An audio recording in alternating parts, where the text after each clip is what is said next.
Hello, Taurus. Welcome. This is the Feminine Inquisition. We are doing your reading.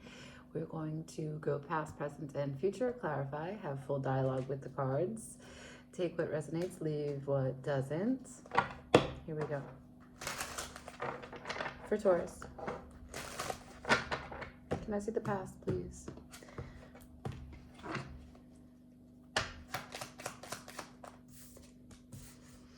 The Five of Cups.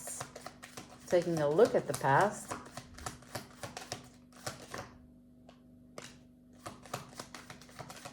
King of Swords. Ooh, taking a look at the past with a discerning eye. Trying to be logical about things rather than making so much meaning. Trying to take the emotion out of it. Present energy, please. On its side, Four of Cups. Because the emotion's becoming a little bit too much. Four of Wands, about a union, a relationship, a home.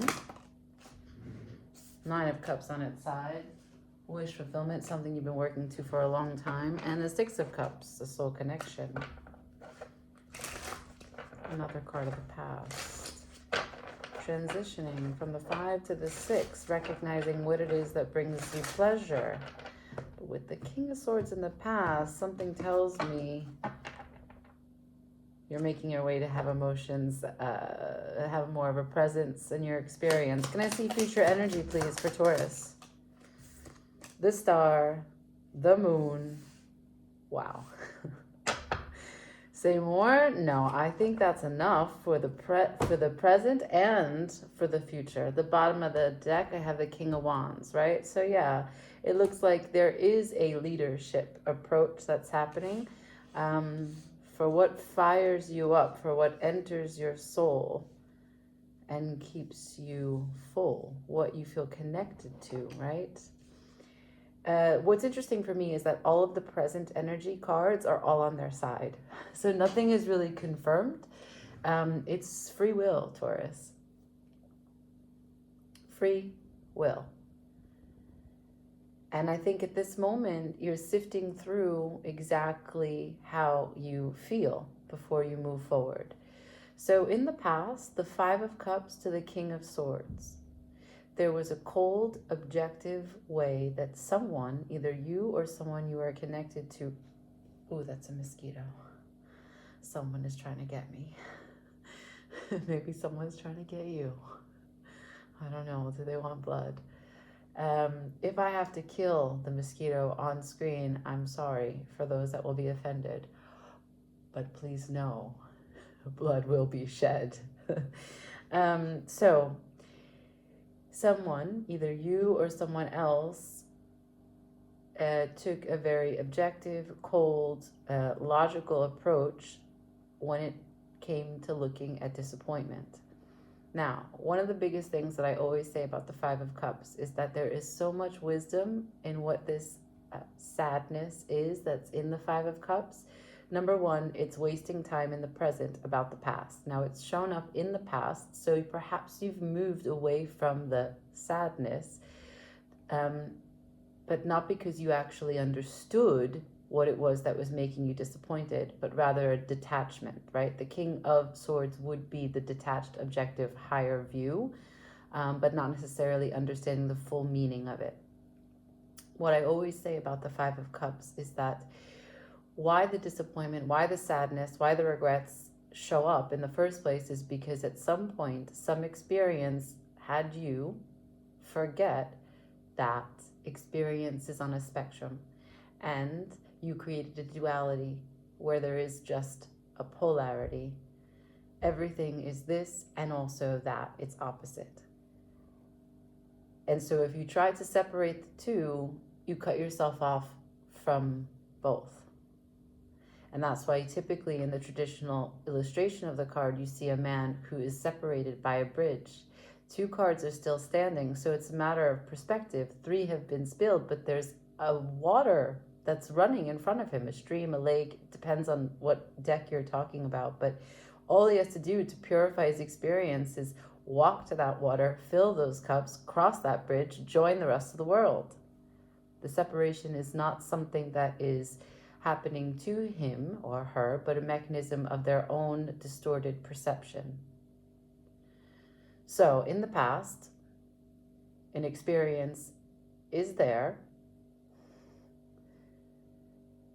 but a detachment is also present. Now, perhaps there was wisdom for you, right? You decided to detach because it just didn't have a time. You couldn't process it.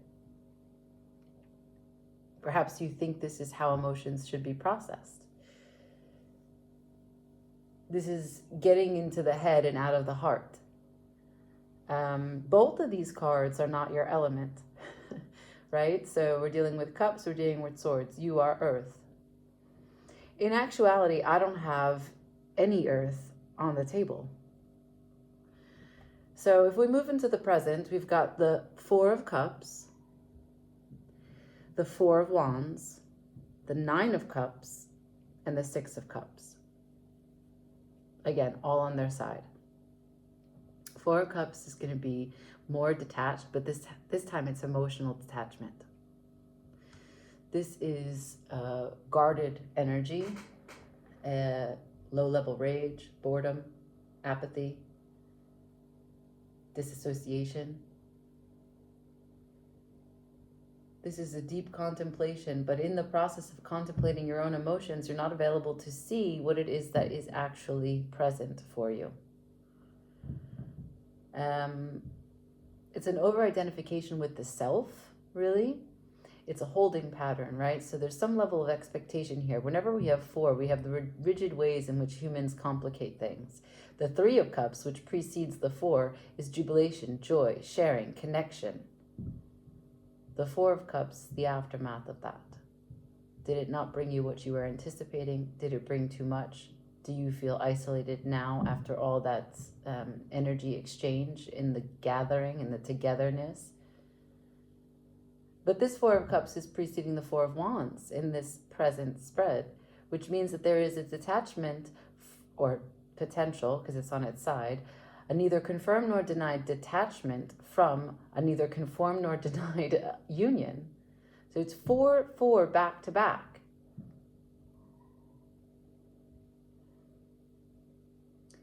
Nine of Cups to the Six of Cups. So much water on the table.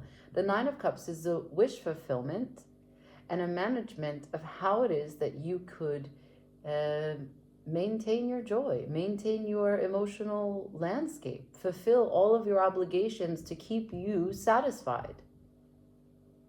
What does satisfaction look like to you? It requires your participation, free will. It's on its side.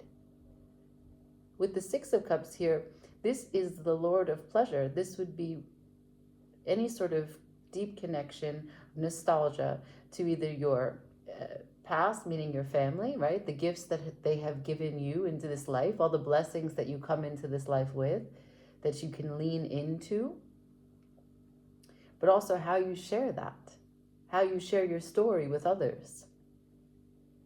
So there's so much potential in this middle present row, but none of it is getting activated. None of it has action in it. Even the action card, the 1-4 of Wands that we have, that's a reprieve. Of all the wands, which some are more active than others, but the 4 of Wands is when we turn the first corner, right? We have the 4 walls. We go from 1 through 4. We finally construct what it is to have a shelter, a home, a box, a square. And because we've made those connections, it's a stable place to take a little bit of a congratulations, a little bit of a celebration, a reprieve, and honoring the team that's been with you to build this. And then after you get this rest and recovery, you can begin again because there's more in the suit to do. But this is on its side. So a lot of passivity in the present moment. With the King of Wands at the bottom of the deck, this is a story about you coming into a place where you're prepared to take action. And yes, it has a lot to do with emotions, a lot to do with pleasure, a lot to do with the management of how you are connected to your world, what you bring in, what you put out, how you feel about that, and who you share it with. Future, the Star, the deepest connection to the biggest dream you have. The biggest dream you have in this life. The best version of you. And you looking upon that star and wishing on it and putting energy into it. Energetic, of course, but that's what matters. It's a manifestation card. You feeling that you have godliness in you, which is why you can reach for the stars. And then it has the moon there. So there's a little bit of what's unknown and also fearful about this.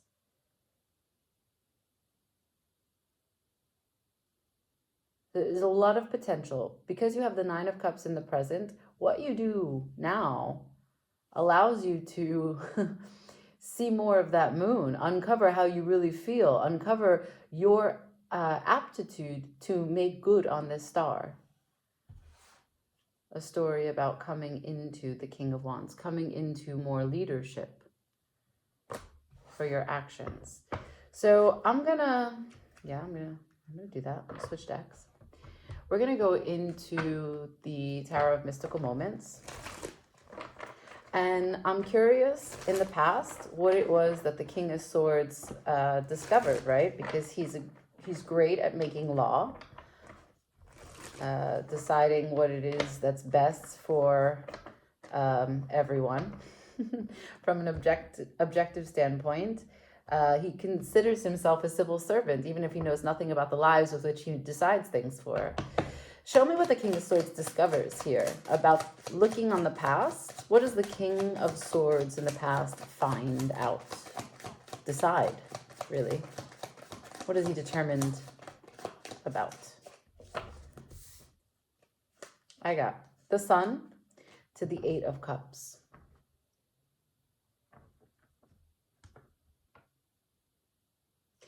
So that's a turning of your back on the sun. The sun is bright. Yeah. You want to put some shades on the windows. That's fine. You don't want to see the mess. You don't want the light to show you, what it is that you haven't really cleaned up, what you've stuck in a corner here.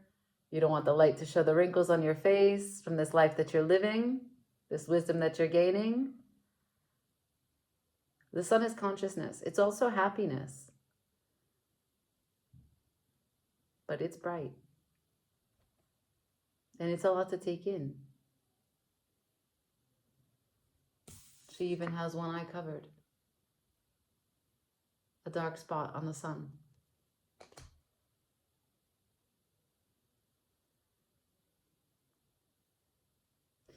Also a dark spot on the ladybug for the Eight of Cups as she walks away.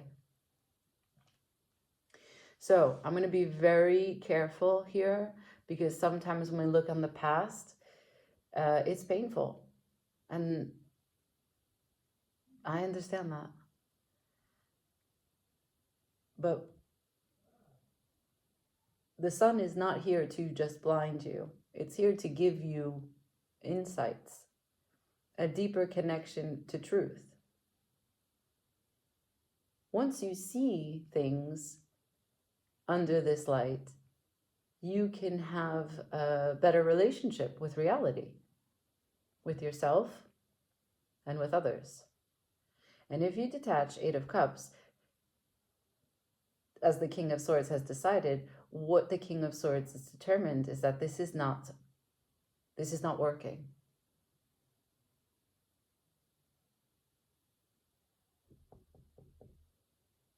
This is not working for me. This is not working for my emotional output and my emotional needs. So I'm turning my back on the sun. The bottom of the deck is the High Priestess, who is ruled by the moon. She is marking the light of the sun as your intuition.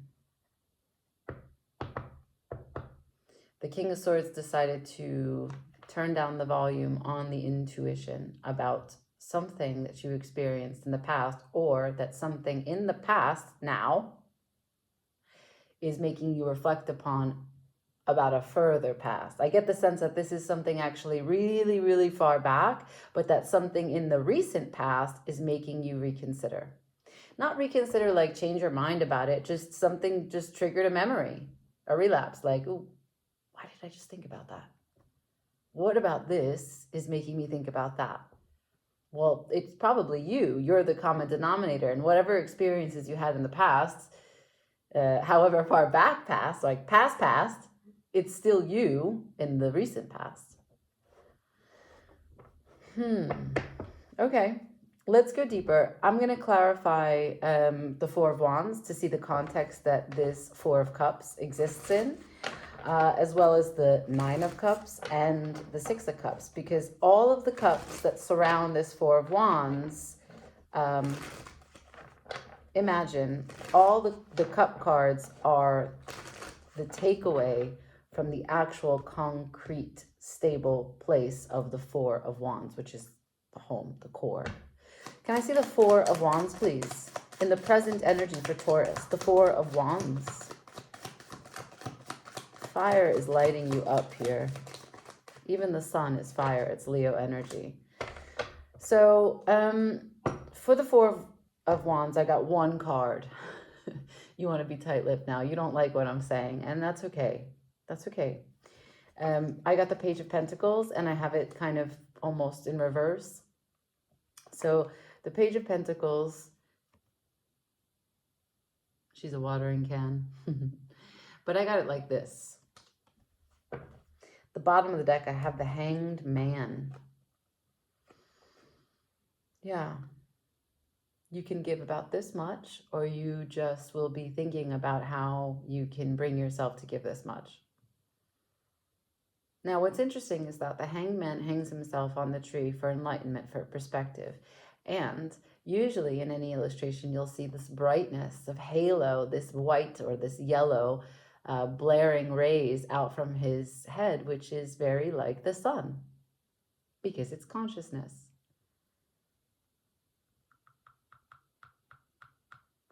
You are giving very little to the core of your Four of Wands. Now, that could be a relationship, that could be a home, that could be a family, that could be something that you're committed to, been committed to, loyal to, is supportive of you. It's a mirror for you. It's on hold. You're doing just enough so that it doesn't expire. So let's see what you want from it. Yeah, we'll just ask about the Nine of Cups. Can I see the Nine of Cups, please? Here. Nine of Cups.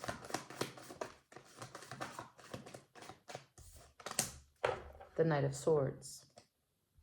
With the King of Cups at the bottom of the deck. Right? You care deeply, but you don't have a plan. You want to take swift action, but you've shown me a Page of Pentacles. You're also still out of the element. So what you want is a quick recovery. Knight of Swords. You see, she's painting the cloud. She's painting the cloud away. You want a quick recovery. But you are a little bit in a daydream. Page of Pentacles. You're watching things. You see, she's looking at a dragonfly. She has a task. She's supposed to be watering these flowers. She's caressing their petals and caught in a moment looking at a dragonfly. Does the dragonfly inspire her? Is she afraid? It's, you know, all the things. That's why we have the Four of Cups before the Four of Wands. A rumination of feeling and arriving to confusion. Apathy, boredom, blocked energy. Bottom line, blocked energy. And tight-lipped.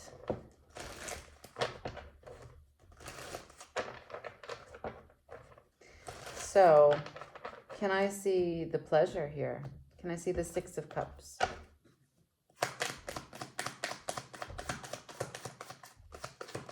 There's got to be pleasure here. Why are you showing it to me if it doesn't matter? Of course it matters. Wow. Okay, so present energy is marked by the Chariot. So we are talking about something that you're living through right now. Chariot recognizes a few things. One, if you want to make progress, and you do, which is why it's here, there's a consolidation of energy that's required. Consolidation of a few pieces of you that you left behind. Who is responsible for leaving them behind? That would be the King of Swords. When you decided to use a sword element when you are an earth energy. Now, what is it a piece of you that would be best to bring back? Look who's back. The High Priestess has returned, bringing the moon with her, which we haven't even gotten to in the future energy. So there is something that you put in your moon. Let's talk a little bit about the moon. When we say in tarot that we put something in the moon, it means it's a pocket that has a zipper that has a lock, a key to that lock that we forgot where we put it when we thought we were putting it in that safe place that we would never forget. It's difficult stuff that maybe we don't have all the information to. Maybe it's scary how little information we have, but even the small bits of information that we have are terrifying. They make us feel a lot, and perhaps not feelings that we readily understand or are ready to talk about. Therefore, in the moon. What's after? What is after the High Priestess? We're back to the Four of Cups. So every time that you go in play, hiding something into the moon, using the pocket, the zipper, the lock, and the secret hiding place for the key for that lock that you lost and you just don't know where it is, you arrive at a place where you just are blocked. Stagnant, unable to move, unable to decide, unable to feel. But this is not a mechanism of anyone else's doing. And that's the good news, Taurus. It is available for you to make a change. One thing to recognize is that now, the present moment, is where you can get things moving. And why? At the bottom of the deck, we have the Two of Wands. The world is at your fingertips. And what is she staring at? The moon. What have you gotten? What have you hidden from you? What have you stepped away from, walked away from, that you actually have gotten far from yourself? A choice needs to be taken for action. You show me what you really want, which is to clear things up fast. Clouds, gone. Okay? But you're showing me that you're very distracted. The earth energy in you, the only pentacles you've shown me is a card that I call the bit by bit card. I liken it to the kind of coin you put in the meter for 15 minutes so that you don't get a ticket.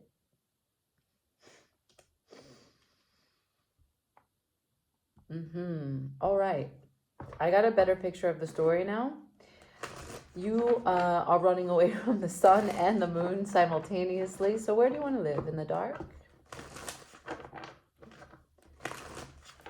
In all creation stories, dark is where life begins. So it's not a bad place. The cosmic dark of space, of the mind, infinite possibilities. Let's go into the future energy, yeah? Like I said, fire is going to save you here. The King of Wands, telling the story from the beginning. The Two of Wands, the underbelly and shadow card of the present moment. Let's go to the future energy. Can I see the star, please?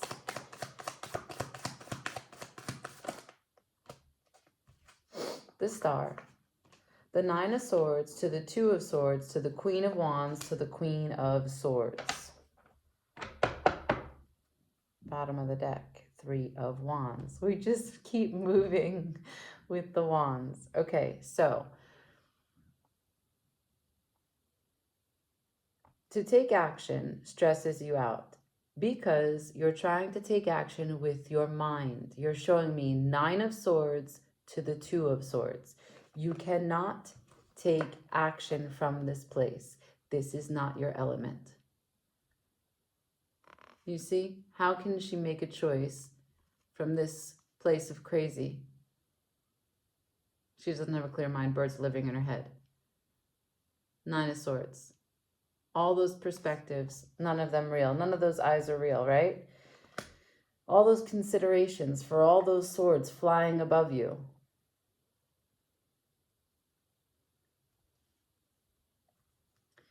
Now,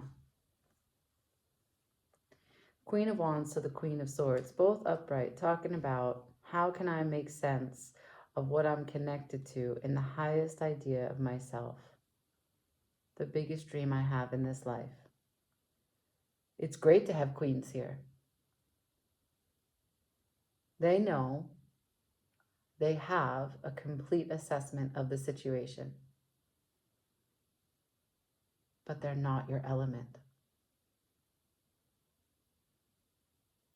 They're going to take action leaving out the Queen of Pentacles, and that's the part that takes care of your needs. So, you're sitting here on the skyscraper of your life, looking out what's available.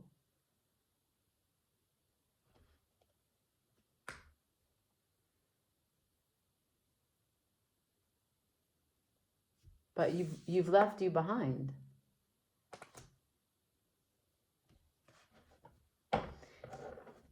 You're in the Moon. The piece that we need to recover, claim, and be able to include in this decision as we grab and reach for the star is in the Moon. So let's clarify the Moon, please.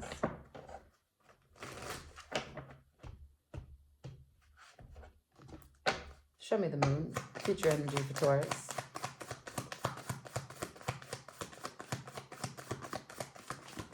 The Devil, your greatest fears. That you're not stable, that you're not going to be stable. Something about your security is seriously threatened. Everything that you're going through right now is just you standing in your way. A matter of worthiness, I imagine. Because, see, for Taurus, I get you guys. I get you guys completely. A warm place to lay, a belly full. Sleep when tired, eat when hungry, do the thing that needs doing. The nuance, the in-between, the contradiction, it's not your zone. You want definite, sure, certainty, black and white, the way a bull sees.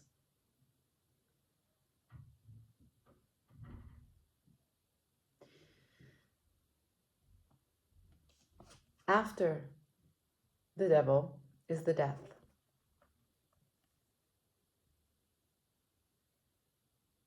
So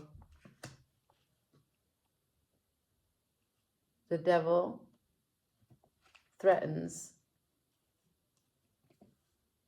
and confuses your ability to go into and discover the truth and the illumination available from the Moon.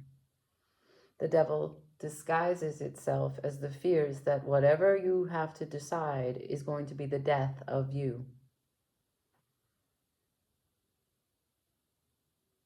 That's just ego. That's what the Devil does. It comes in as ego and makes you think that, no, you'll lose everything. You'll lose you.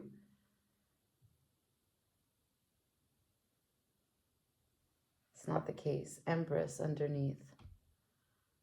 There's nothing that you can't rebirth.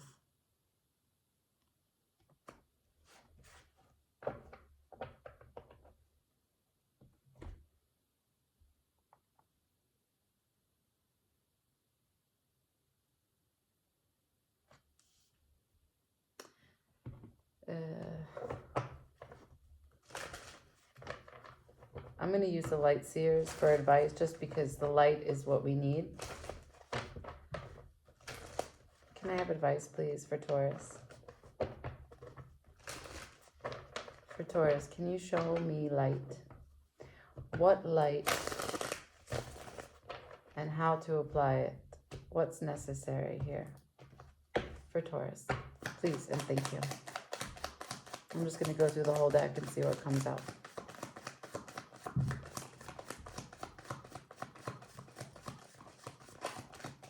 Cool. Bottom of the deck, the Devil. So I have, again, right, okay. The Two of Swords. Nine of Swords in reverse. The Emperor. The advice for you is to understand that at this time, you see, she's blindfolded. In the traditional picture, it's two swords. She's blindfolded, turning her face away from the moon. Hopefully this new moon today will give you clarity. But the concept here is to lean into feeling. To trust your feelings so that you can get out of your head. And when you do, the Nine of Swords is in reverse. Those birds will fall away. That noise will fall away. Even here the birds are there. You've been giving me the Nine of Swords. Now, the more that you stress about this, the more you get up into your head about this, thinking that you can presuppose or that worry will give you clarity on how to make a better choice. This is all misguided. This is all misguided movement.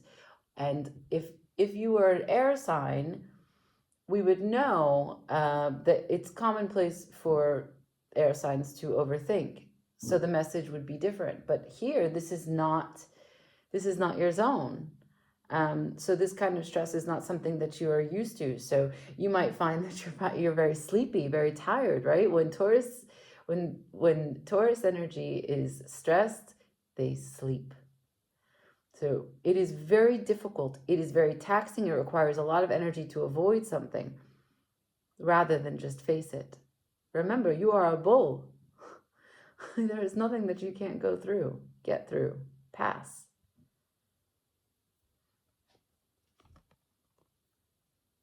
There's the horns, the Emperor. So normally this card is associated with Aries, but there's a Taurian energy here as well.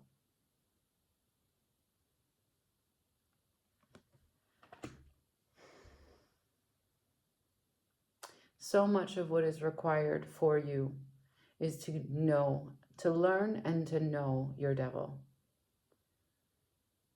Because without getting a sense of how you stand and get in your own way, what is charging the fears, making you feel so threatened that it would be the end of you to take a choice, that one decision is so finite on the grand scheme of your life. That's the strings of the devil. So I just want to show you one last thing here. You see the strings that are attached to her? Just look at this card. The confusion is the lowest idea of yourself. An old concept of something that you didn't get through. Something that really devastated you. Something that put you into a place where only logic saved you.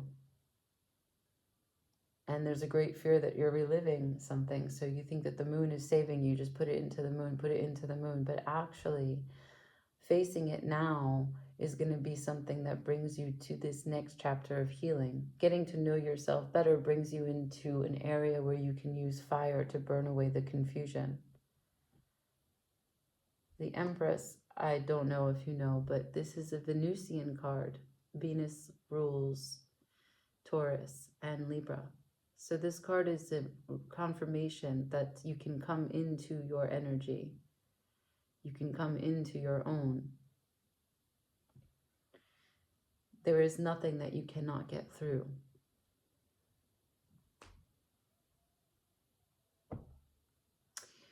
So, not an easy road, but the High Priestess is here to support you. The moon is available. Choice is necessary. Finding your element is imperative. And perhaps leaning into feeling is the only way that you get a better sense of how to move, particularly in the present moment. What brings you joy? What brings you desire? What kind of nostalgic feelings do you have that are good? Can you focus on those rather than using the past disappointments to paint a picture of how the present and future will be? Recognizing that you are worthy and deserving of your wish fulfillment. What it is that you want from your Nine of Cups is going to be available in your star, so long as you remain connected to it, not separated, not confused, not stressed and worried. The Nine of Swords detaches you from what you can be communicating with and manifesting in reality. In fact, giving energy to worry and anxiety is manifesting the worst thoughts that you could possibly have. Four of Wands is dead center in the reading. Whatever union, home, core center piece of you, the person that mirrors you, the family that you take care of, the shelter that you live under, the community that you belong to, they are at the heart of this entire story. And I know they mean a lot to you because I know who you are. But just because they mean a lot to you doesn't mean that so much is at stake that you can't lean into how you feel and trust that you are deserving of the belonging, right? Cancer season brings us to a place of what does it mean to belong? We are not separate. Ciao.